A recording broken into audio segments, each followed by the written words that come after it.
ሰላም ጤና ይስጥልኝ አድማጭ ተመልካቾቻችን የጽናት ሚዲያ ቤተሰቦች እንደምን ቆያችሁ እንደምን አረፈዳችሁ እኔ ሰላም ነኝ እንግዲህ መደበኛ ፕሮግራማችን ጀምረናል የጽናት ሚዲያ ቤተሰቦች እንግዲህ የተለያየ ፕሮግራም እያነሳን ከናንተ ጋር እየተወያየን ነው ከሰሞኑን ጀምሮ በሚገርም ሁኔታ በተለይ የአማራ ፋኖ ብሔራዊ ንቅናቄ ሸዋ ቀጠና በከፍተኛ ተጋድሎ ምናልባትም የአባቶቹ መንፈስ ከመቃብር ፈንቅሎ የተነሳ ይመስላል የመኳንንቱ ዘር ሸዋ የንጉስ የነገስታቱ ዘር ሸዋ ተኩሶ የማይስተው ሸዋ የሚገርም ነው እጅ በአፍ የሚያስጭን ይሄ ተአምር ነው እንጂ ምናልባት መለኮታዊ ኃይል ያለው ይመስላል የተለያየ መረጃዎች እየሰማን ጽናት ሚዲያን እንግዲህ ላይክ ሼር ሰብስክራይብ ማድረጋችሁን እንዳትረሱ ያልን ፕሮግራማችን ስታዳምጡም የጽናት ቤተሰቦች በዋናነት ጽናትን በመደገፍ በማበረታታት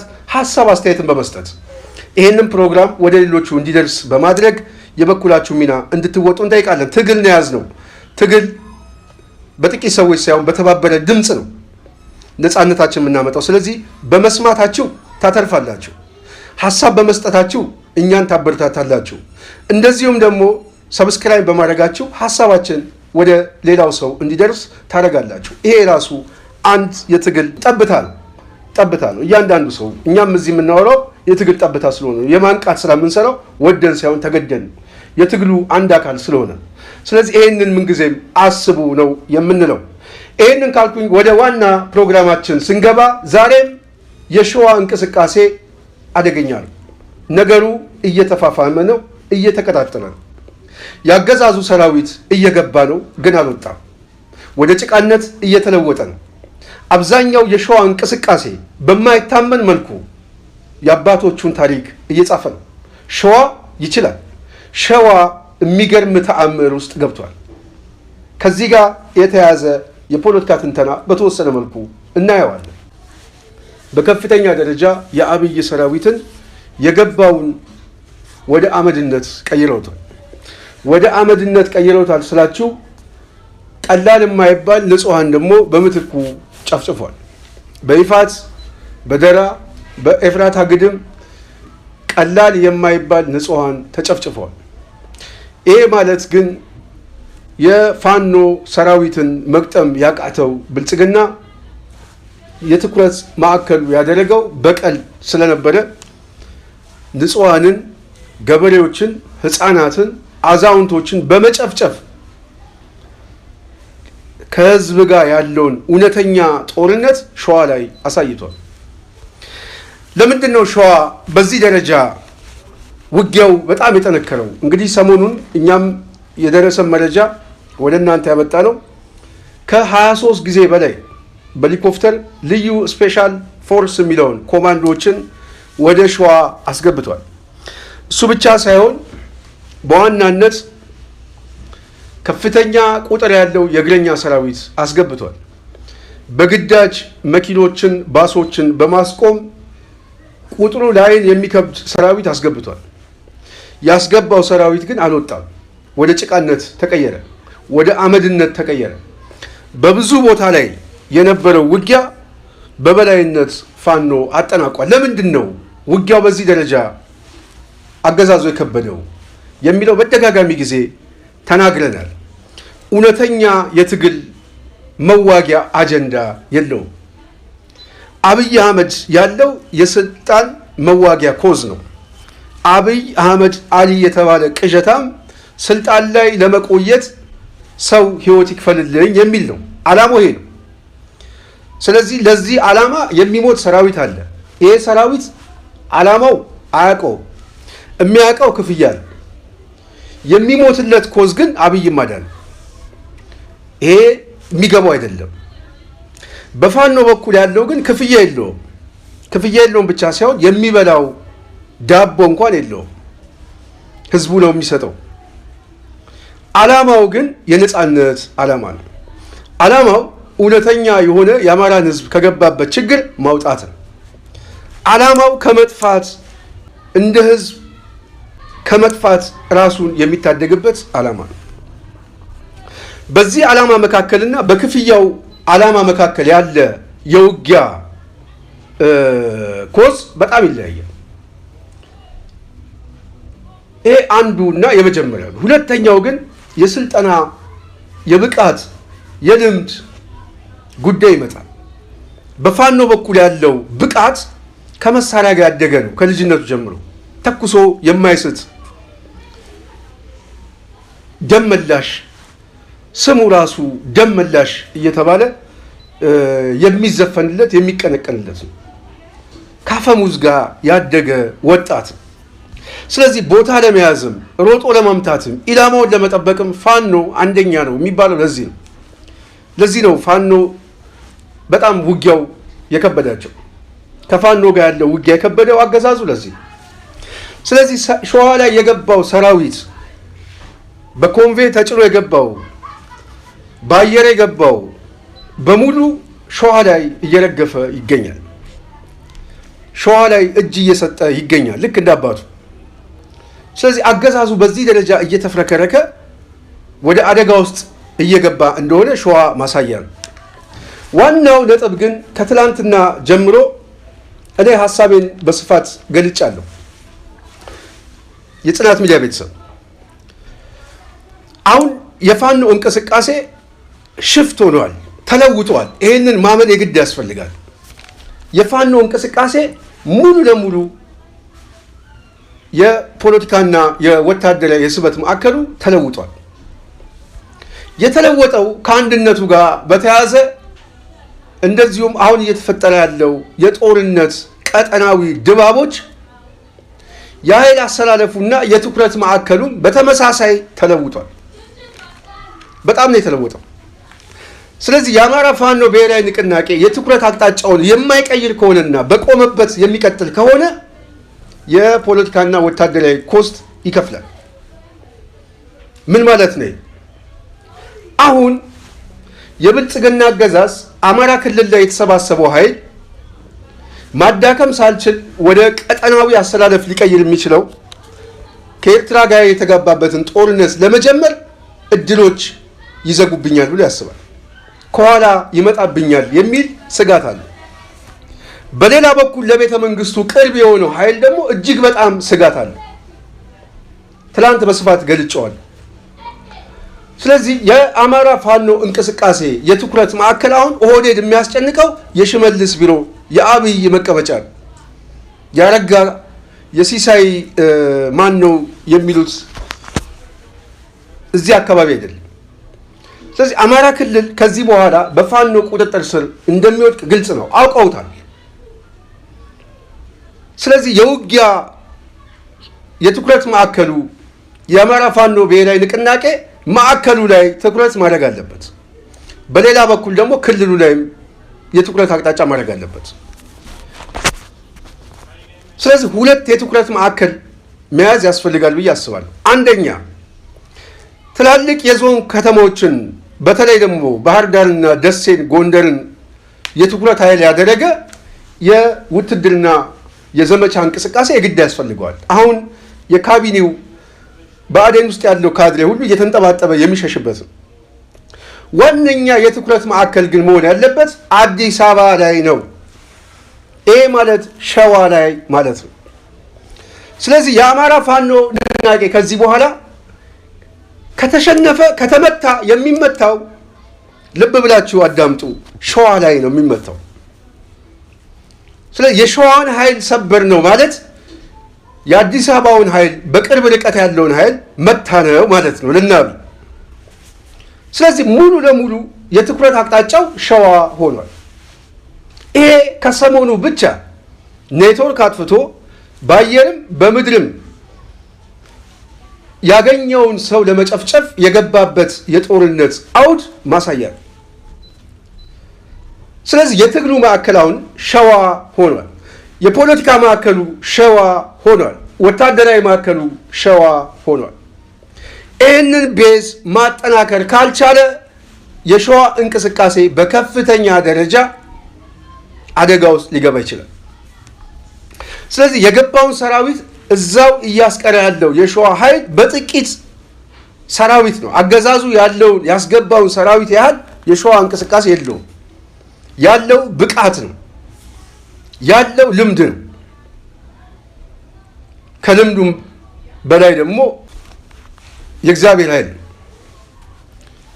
ሚኒሊክ እንደሚለው ተስፋዬ እግዚአብሔር ነው የሚለው። አሁን ሸዋ የመኳንንቱ ዘር ተስፋችን እግዚአብሔር ነው የሚለው የአባቶቹ መንፈስ ይዟል። በጥቂት ሰራዊት በጥቂት ባለው ኃይል የገባውን ኃይል ወደ ጭቃነት እየቀየረው ነው። ስለዚህ የአማራ ፋኖ ብሔራዊ ንቅናቄ በፍጥነት በብዙ አቅጣጫ ላይ እየተሳበ ወደ ሸዋ መግባት የግድ አለበት። አዲስ አበባ ላይ ለምንድን ነው አብይ በዚህ ደረጃ ድንጋጤ ውስጥ የገባው የሚለው ትላንት መጥቼበታለሁ። ዛሬ በተወሰነ መልኩ የምደግመው አዳዲስ መረጃዎችም እየወጡ ነው።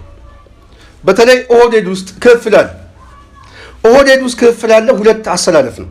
አንደኛ አንቲ የሆነ ከሰውየው ጋር ፖለቲካውን ቀስ እያልን የስልጣን እድሜያችንን የምናስረዝምበት አውድ አበላሽቶታል። በተለይ ኦሮሞማ ፕሮጀክት አብይ አህመድ አጨማልቆታል። ስለዚህ ይሄ ሰውዬ ዋጋ አስከፍሎናል የሚል አኩራፊ ኃይል አለ። ይሄ አኩራፊ ኃይል እጁ ውስጥም ውጭም አለ። ውጭም እጅ አለው፣ ውስጥም በተመሳሳይ። ይሄ ኃይል ድንገት ኩዴታም ሊያደርግበት ወይም ያልታሰቡ አደጋዎች ሊመጣ ይችላል፣ ምናልባትም ሊበሉኝ ይችላሉ ብሎ ስጋት አለ። በሌላ በኩል ደግሞ የታጠቁ ኃይሎች በአዲስ አበባ ቅርብ ርቀት ላይ ከሆኑ ተስበው የተወሰነ የኃይል አሰላለፍ የሚለውጡ ከሆነ ያልታሰቡ ቀጠናዊ የሆኑ ጦርነቶችም የመጀመር ዕድላቸው በጣም ሰፊ ነው። ስለዚህ አብይ በአንድ በኩል የነፃነት ታገሩ፣ በሌላ በኩል በውስጥ በኩል ያለው አንጃ ይበላኛልም ብሎ ስለሚያስብ በከፍተኛ ድንጋጤ ውስጥና አለመተማመን ውስጥ ነው። ብልጽግና እንደ ስብስብ እየፈረሰ ነው ሲባል በተወሰነ መልኩ አዲስ አበባ ላይ የተሸፈነና ስብሰባ የሚያደርግ የካቢኔ አባል ስላለ ትንሽ ነፍስ ያለው ይመስላል፣ ግን አይደለም። በአስተሳሰብ ፈርሷል፣ በመዋቅር ፈርሷል፣ በጸጥታ መዋቅር ውስጥ ፈርሷል። የጸጥታ መዋቅር ውስጥ ያለ በሙሉ አሁን ወደ አለመተማመን ውስጥ እየገባ ነው። ማን እንደሚጠብቀው ራሱ አይታወቅም። ስለዚህ የአማራ ፋኖ እንቅስቃሴ ከዚህ በኋላ የትኩረት አቅጣጫው ማድረግ ያለበት የማጥቃት እንቅስቃሴውን እየሳበ ወደ አዲስ አበባ መጠጋት የግድ ያስፈልጋል። እሱ ብቻ ሳይሆን ከአንድነቱ ጋር በተያያዘ እንደዚሁም ቀደም ብሎ ተሰባስቦ የተቀመጠው በአዲስ አበባ ያለው የፋኖ እንቅስቃሴ ከየትኛውም ጊዜ በላይ በማይታይ መልኩ ተደራጅቶ በትጥቅም አድጎ በስነ ልቦና ተገንብቶ ይህንን ኃይል እየጠበቀው ነው። ትንሽ የመሳብ ትንሽ የመምጣት እድሎች እየጠበቀ ነው ያለው። ስለዚህ ያልታሰበው ኃይል ከዳርም ከመሃልም እንደዚሁም ከውስጥ እየተሰባሰበ እየመጣ እንደሆነ ግልጽ ነው። ይሄ በከፍተኛ ደረጃ አገዛዙን አስጨንቆታል። የብልጽግናን ተደማሪ ደጋፊና መሄጃና መቆሚያ ያጣው የሊቅ ስብስብ ግራ ተጋብቷል። በአንድ በኩል ተነካክቷል። ህዝቡን ሰድቧል፣ የትግሉን አንቋሿል። እንደዚሁም ደግሞ አድርባይነቱን በመገናኛ ብዙሃን በአገዛዙ ልሳን እየመጣ ቅርሻቱን የተፋ ሊቅ ሁሉ ደንግጧል። የት ነው የሚሄደው? በስተርጅና የት ነው የሚሸሸው? ወዴት ነው የሚሮጠው የሚለው ራሱ ለነሱም ግራ እያጋባቸው ይገኛል። ስለዚህ አብይ አህመድ ጠቅለል አድርጎ እየበላ ያለው ይሄ ተደማሪ ሊቃኑንም የውስጥ ኃይል በዝባዥ ኃይሉንም በተመሳሳይ ተደናግሮና አድርባይም ሆኖ ምንጣፍ የሚጎትተው ኃይልም የጭንቀቱ ማዕከል ሆኗል። ትልቁ የጭንቀቱ ማዕከል የጽናት ሚዲያ ቤተሰቦች የአማራ እንቅስቃሴ የአማራ ፋኖ ብሔራዊ እንቅስቃሴ ወደ አንድ መሆን እጅግ በጣም አስጨንቆታል። ይሄ አንድ መሆን ከዚህ በፊት የነበረው የተበታተነ የፋኖ እንቅስቃሴ የማዛባት ስራ ከመስራት ውጪ ስትራቴጂክ የሆኑ ከተማዎችን እንዳይዝ ነበረ የትግሉ ማዕከል። በጣም እንደውም አብይ አህመድ ባህር ዳር ሰላም ነው ለማለት እየሄደ እዛ አካባቢ ላይ ታይቶ የምታዩት እኮ ናቸው፣ ሽፍታ ናቸው የሉም ምናምን የሚል ዲስኮርስ ነው ለመስራት የሚሞክረው። ሰሞኑን ሀይቅ አካባቢ ሲሄድ ምንም የሉም የሚል እንቅስቃሴ ነው። ጎንደር አካባቢ ሲሄድ በተመሳሳይ ዋና ማሳየት የሚፈልገው ከዚህ ከጦርነቱ ጋር በተያያዘ ነው። ሰላም ነው ሚዲያው ላይ ነው ጦርነቱ ያለው እንጂ መሬት ላይ እኮ የለም፣ 3 ናቸው፣ እንደውም ምርጫውን ለማድረግ የሚያስችል ስፔስ አለን የሚል የፖለቲካ ዲስኮርስ ነው ያላቸው። ይሄ እየተሰበረ የመጣው የሸዋ እንቅስቃሴ ላይ እየተሰበረ እየመጣ ነው። አሁን አገዛዙ የትኩረት ማዕከል ያደረገው አዲስ አበባ ሊገቡብን ነው ብቻ ሳይሆን ኦሮሚያ ተብሎ የተካለለው ላይ ሊገባ ነው ፋኖ ነው። ምክንያቱም ጦርነቱ የሚያልቀው እሱ ነው። ስለዚህ በሜዳው ተስቦ እንዲመጣበት አይፈልግም። ስለዚህ ይህንን ውጊያ ስቦ ማምጣት ያለበት በሜዳው ላይ ነው። ሸዋ በሜዳው ላይ ነው ማምጣት ያለበት። ይህንን ለማድረግ የአማራ ፋኖ ብሔራዊ ንቅናቄ አሁንም ደጋግመን ነው የምናገረው የትኩረት የፖለቲካ ወታደራዊ ትኩረት ማዕከል ከዚህ በኋላ ሸዋ ተወደደም ተጠላም፣ ተቀበላችሁትም አልተቀበላችሁትም ይሄ ትክክለኛ የሆነ ፋክት አናሊሲስ ነው። ስለዚህ ምንድን ነው የሚደረገው? የሸዋን ኃይል ከማጠናከር ውጪ መዳኛ የለውም። ካለበዛ ትግሉ ታስረዝሙታላችሁ። ስለዚህ ትግሉ እንዳይራዘም ከተፈለገ በብዙ ቀጠና ያለው ወታደራዊ እንቅስቃሴ ሸዋን ሊያግዘው ይገባል። በይፋት ያለው በከሰም ያለው ኃይል ተሰባስቦ በ2 በ3 አቅጣጫ ቀዶ ሊገባ ይችላል። ስለዚህ አሁን መደረግ ያለበት ኦሮሚያ ክልል በሚለው ጂኦግራፊ አቀማመጥ ላይ የጦርነቱ ማዕከል መሆን አለበት። የስበት ማዕከል ወደዛ ነው መሆን ያለበት። ለአዲስ አበባ የሚጠጋ 5ኛ ግንባር መጀመር አለበት። አሁን 5ኛ ግንባሩ ተጀምሮ 5ኛው ግንባር እየመጣ ነው። ይሄ 5ኛው ግንባር ወደ ከተማው እየተሳበ ሲመጣ ከተማው ላይ የፋኖ እንቅስቃሴ መግባት አይጠበቅበትም። ከተማው ላይ መጨረስ የሚችለው ኃይል ተቀምጦ እየጠበቀ ነው ያለው። እሱን ደግሞ የራሱ የሆነ ኦፕሬሽናል የሆነ አመራር እየተሰጠ እሱን መበተን ደግሞ የግድ ያስፈልጋል። የተለያዩ ግዳጆች አሉ፣ የግዳጅ አፈጻጸሞች አሉ። ስለዚህ ይሄንን ማሰብ ከየትኛውም ጊዜ በላይ ያስፈልጋል። ፖለቲካሊ ፋኖ እየበለጠ የሚመጣው አሁን ሸዋ ላይ ነው። ዲፕሎማቶቹ ምናልባት ከተማውን ለቀን እንውጣ ሊሉ ይችላሉ። ዜጎቻቸው ወደ ከተማው እንዳይገቡ ማዕቀብ የተለያዩ መግለጫዎችን ያወጣሉ። በከተማው ላይ ያሉ ትላልቅ ዓለም አቀፍ ስብሰባዎች ይቋረጣሉ። ምናልባትም በቅርብ ርቀት ላይ የሚደረግ ውጊያ ካለ በረራዎችም ሊቆሙ ይችላሉ። ይሄ ትልቅ የሆነ መገናኛ ብዙሃን የትኩረት ማዕከል ነው። ይሄ በራሱ ሌሎች ኃይሎችም ተስበው የመምጣት እድላቸው በጣም ሰፊ ነው። አማራው ወደፊት እየመጣ ሲመጣ ሌላው ቆሞ አይጠብቅም። ሌላውም ተመልሶ በሌላ በኩል ይመጣል። የአፋር እንቅስቃሴ የጅቡቲ መንገድ ይዘጋዋል። የህወሓት እንቅስቃሴ በተለያየ መልኩ ስቦ የመምጣት እድሉ በጣም ሰፊ ነው። በተለይ ከወደብ ጋር ትርክት ውስጥ የገባው የአብይ አህመድም ይህንን አጋጣሚ ተጠቅመን ሰውየውን እንብለው የማለት እድላቸውም ሰፊ ስለሆነ የጦርነቱ ማዕከል በጣም ብዙ ቦታ ላይ ነው። ስለዚህ የአዲስ አበባው እንቅስቃሴ ላይ የአማራ ፋኖ ብሔራዊ ንቅናቄ ከየትኛውም ጊዜ በላይ የትኩረት ማዕከል መሆን አለበት የምንለው ለዚህ ጥሩ ማሳያችን የውጭ ጉዳይ ሚኒስትሩ ጌዲዮን ጢሞቴዎስ ያወጣው ደብዳቤ ጥሩ ማሳያ ነው። በተለይ ቀጠናው ላይ የኃይል አሰላለፉን ይቀይራሉ የሚባሉትን ኃይሎች እንነጋገር፣ በሰላማዊ መንገድ ይፈታ እያለ ነው። ለእርቅም እንቀመጥ እያለ ነው። ለምንድን ነው አሁን ያለው እንቅስቃሴ ላይ እነዚህ ኃይሎች ተስበው ከመጡ የጦርነቱ መልክ ይቀየራል። አብይ አህመድ መቆጣጠር ወደማይችለው አደጋ ውስጥ ይገባል። ስለዚህ አደጋ ውስጥ ገብተዋል። ለዚህ ትንታኔያችን ፋክት ትንተና ይሄ ጥሩ ማሳያ ነው። ስለዚህ የአማራ ፋኖ እንቅስቃሴ ወደ መሀል ሀገሩ እየተጠጋ ሲመጣ ሌላ ያልታሰበ የጦርነት አሰላለፍ ይመጣል። በጣም በፍጥነት ነው የሚመጣው፣ በጣም በአጭር ጊዜ ውስጥ። ይሄ ስለገባው የኃይል ማዛባት እንዳይፈጠርበት ቀጠናው ላይ ያሉ ኃይሎች ተስበው እንዳይገቡ ምን እየጠየቀ ነው? የእፎይታ ጊዜ ስጡኝ እያለ ነው። ሊበላቸው ይፈልጋል። ጦርነቱን መልሶ ወደ እነሱ ሊመጣ ይፈልጋል።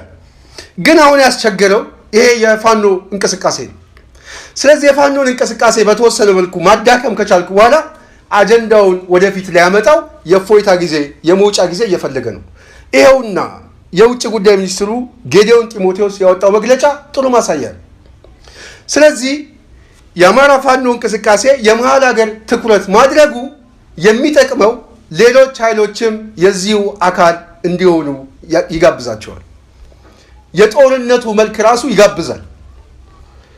ስለዚህ ተወደደም ተጠላም ሌሎችም በዚህ የለውጥ ሂደት ውስጥ ሚናችን እንወጣ ብለው ጠብታቸውን ለማስቀመጥ የራሳቸውን አሰላለፍ ይቀይራሉ።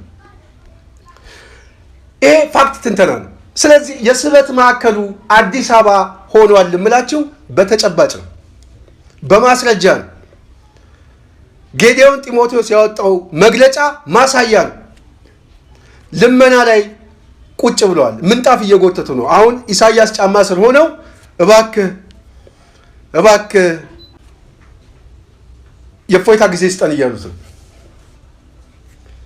ስለዚህ ይሄ ጥሩ ማሳያ ስለሚሆን የፋኖ እንቅስቃሴ የትኩረት ማዛባት፣ የኃይል ብልጫ፣ የአስተላለፍ ብልጫ እንደዚሁም ሌሎችን የሚጋብዝበት አውድ እጁ ላይ መጥቷል። መጠቀም አለመጠቀም የነሱ ፋንታ ነው። የትንተናው ፋክትነት ግን ማንም ሰው ሊለውጥ አይችልም። ማንም ሰው ከዚህ የተለየ ፖለቲካውን አውቃለሁ የሚል ሊቅ ከዚህ የተለየ ትንተና ካለው በተለይ በፋኖ እንቅስቃሴ ላይ እኔ ለመቀበል ዝግጁ ነኝ። ስትራቴጂክ የሆነ የኃይል አሰላለፍ ሊለውጥ የሚችለው የአዲስ አበባው የሸዋው እንቅስቃሴ ነው። ቤስት ስትራቴጂክ አናሊሲስ ያለው አሁን መሀል ሀገር ላይ ያለ የፖለቲካ እንቅስቃሴ ነው። ይሄ ማለት 3 ዓመት ሙሉ ከ2 ዓመት በላይ ክልሉ ላይ ያለው ጦርነት ባህር ዳርን የስበት ማዕከል፣ ደሴን፣ ወልዲያ የስበት ማዕከል፣ ጎንደር የስበት ማዕከል ተደርጎ ውጊያ አደርጓል። ፖለቲካሊ ግን ያመጣው ዲስኮርስ በሀገር ውስጥ ያለ የፖለቲካ ዲስኮርስ ላይ ነው የበላይነት የወሰደው እንጂ ዓለም አቀፍ የመገናኛ ብዙሃኑን አልተቆጣጠረውም። ልክ ህወሓት ላይ የነበረው ጦርነት አይደለም። ለምን? የስበት ማዕከሉ አዲስ አበባ ስላልነበረ።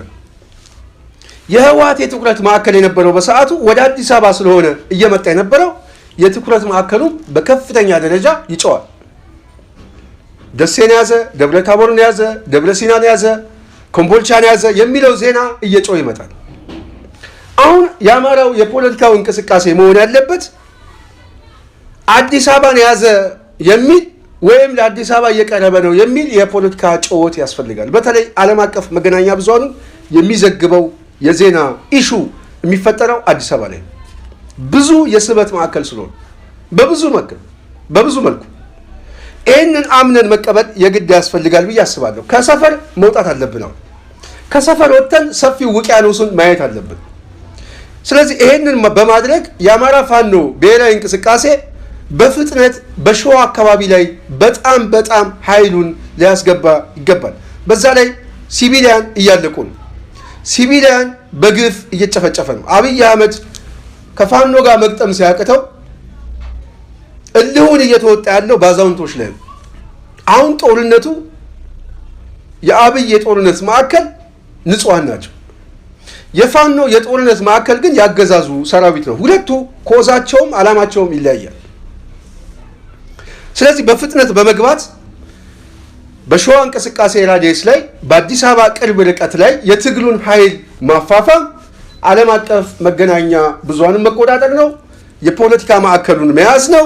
የዲፕሎማሲ ጫናውን መቆጣጠር ነው። ወታደራዊ የበላይነትን ማሳያት በቃ ይሄ ነው። ወታደራዊ የበላይነቱንም ማሳየት ነው። ይሄ ነው ዋና የትኩረት ማዕከል መሆን ያለበት። አሁን ጨዋታው ተለውጧል። አሁን ጌሙ ተለውጧል። ጌም ኦቨር። የጨዋታው የንድፈ ሐሳብ ትንተናም ተለውጧል። የፖለቲካ ማዕከሉ ተለውጧል። ይሄንን ወደን መቀበል አለብን።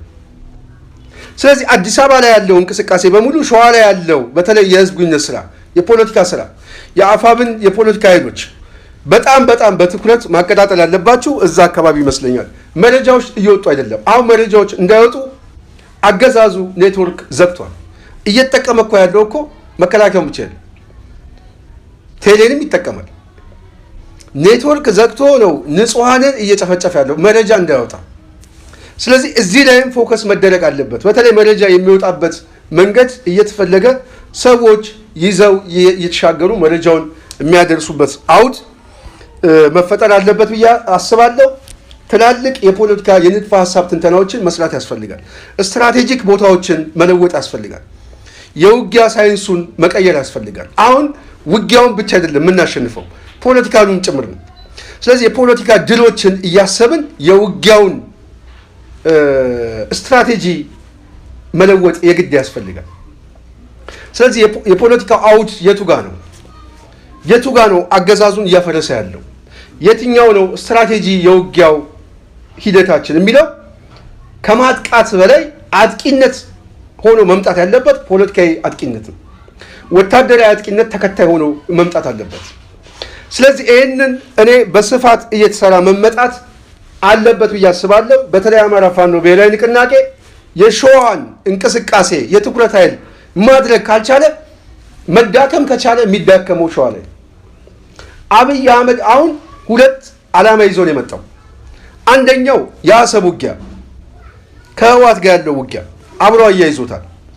ሁለተኛው የአማራ ኃይሎች ውጊያ ነው።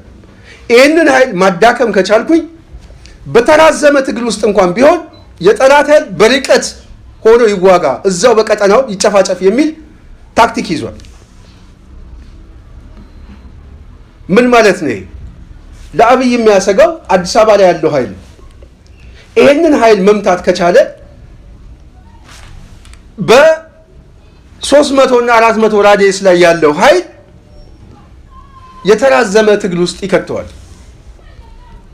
ወደ አዲስ አበባ የሚመጣበትን እድል እየዘጋበት ስለሆነ የሚያደርገው የወልዲያና የደሴን የባህር ዳር የትኩረት ማዕከል አድርጎ ትግሉን ያስረዝመዋል። ይሄ በራሱ ህዝቡንም አብይ አህመድ እንደ ህዝብ ነው እዛው መምታት የሚፈልገው፣ እንደ ህዝብ ማዳከም ይሆናል። የሸዋ እንቅስቃሴ ግን ከመጣ ኦሮሚያ ላይ ስለሆነ የውጊያ ማዕከሉ የትግል ሜዳውም ይቀየራል።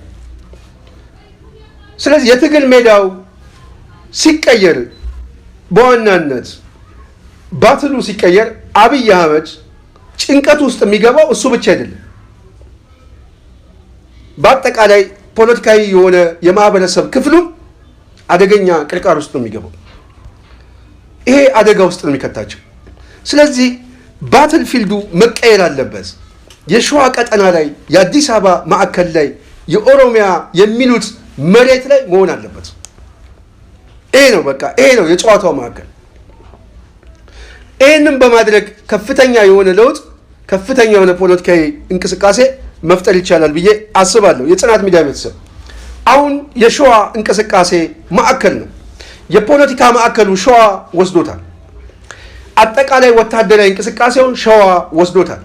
ዓለም አቀፍ የትኩረት ማዕከሉ ሸዋ ወስዶታል።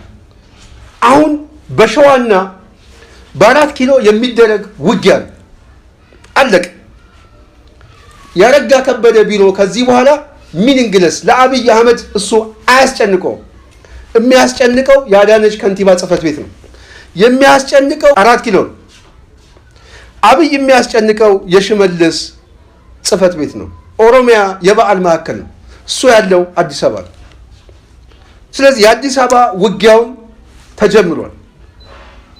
ተጀምሯል ብቻ ሳይሆን በከፍተኛ ቁጥር ሰራዊት በማስገባት የፋኖ ኃይል የህይወት መስዋዕትነት እየከፈሉ ወደ ጭቃነት እየቀየሩ ነው። እዚህ ኃይል ውስጥ በመተባበር የአብይን አገዛዝ ለአንዴና ለመጨረሻ ጊዜ መቅበር የሚቻለው በዚሁ መሬት ላይ ነው፣ በጀመረው ቦታ ላይ ነው። አዲስ አበባ የሚመጣው የፋኖ ኃይል መንግስት ለመመስረትና የድል ችቦውን ለመለኮስ ብቻ ነው፣ ሌላ አይደለም። ለጭፈራ ነው የሚመጣው፣ ለመንግስት ምስረታ ነው የሚመጣው። የትጥቅ ትግሉን የሚጨርሰው ግን ኦሮሚያ የሚሉት መሬት ላይ ነው። እሱም አዲስ አበባ ግንባር እዚህ አፍንጫው ላይ። ስለዚህ ይህንን ማዕከል ማድረግ ያስፈልጋል። የሸዋ ኃይሎች በከፍተኛ ደረጃ እዛ አካባቢ ያላችሁ ሰዎች መረጃውን አውጡት። የሚዲያ ስራ፣ የፕሮፓጋንዳ ስራውን ቀይሩት። የውጊያ ባትሉም መቀየር አለበት ብለን እናስባለን። በተለይ እያንዳንዱ የሚጨፈጨፍ ንጹሃን ዓለም አቀፍ የመገናኛ ብዙሃን እንዳያውቁት በመረጃ እያወጡ መላክ የግድ ያስፈልጋል ብዬ አስባለሁ። በተለያየ መልኩ መረጃዎችን ሰዎችም ይዘው እየተሻገሩ ቢሆን መረጃው በፍጥነት መውጣት አለበት ብለን እናምናለን። እየተመዘገበ መቀመጥ አለበት። ነገ የሚወራረድ የሚከፈል ደረሰኝ ስላለ ተመዝግቦ መቀመጥ አለበት። ስለዚህ ይሄንን መስራት እዛ አካባቢ ላይ ያለው ቀጠና በጣም በጣም በጣም ወሳኝ ነው ብዬ አስባለሁ። የጽናት ሚዲያ ቤተሰብ ዛሬ በዋናነት ከሸዋ ጋር ያለ የትኩረት ማዕከል ነው ያለን፣ ሌላ የለንም። አሁን ሸዋ ነው። የሸዋ ፖለቲካ፣ የሸዋ ወታደራዊ ኃይል እያበበ ነው። እነ ራስ አበበ አረጋይ እየመጡ ነው። ሚኒሊክ እየመጣ ነው፣ እየተነሳ ነው፣ መንፈሱ እየተነቃቃ ነው። ይህንን ኃይል በፍጥነት ማገዝ የግድ ያስፈልጋል ብለን እናስባለን። የጽናት ሚዲያ ስላዳመጣችሁኝ ከልብ አመሰግናለሁ። በሚቀጥለው ከዚሁ ጋር በተያያዘ በሸዋ ላይ አዳዲስ መረጃዎች ሲኖሩ በሰበር ዜናም የተለያዩ መረጃዎችን ወደ እናንተ እናመጣለን። ትግሉን ደግፍ፣ የፋኖ እንቅስቃሴን ደግፍ። በቅርቡ ነፃነታችን አውጀን አዲስ አበባ ላይ እንደምንገናኝ ሙሉ ተስፋ አለን ብለን እናምናለን። የጽናት ሚዲያ ቤተሰብ ስለነበረን ቆይታ ከልብ አመሰግናለሁ። በሚቀጥለው በሌላ እንገናኛለን። እኔ ስንታየሁ ቸኮል ነኝ። ሰላም።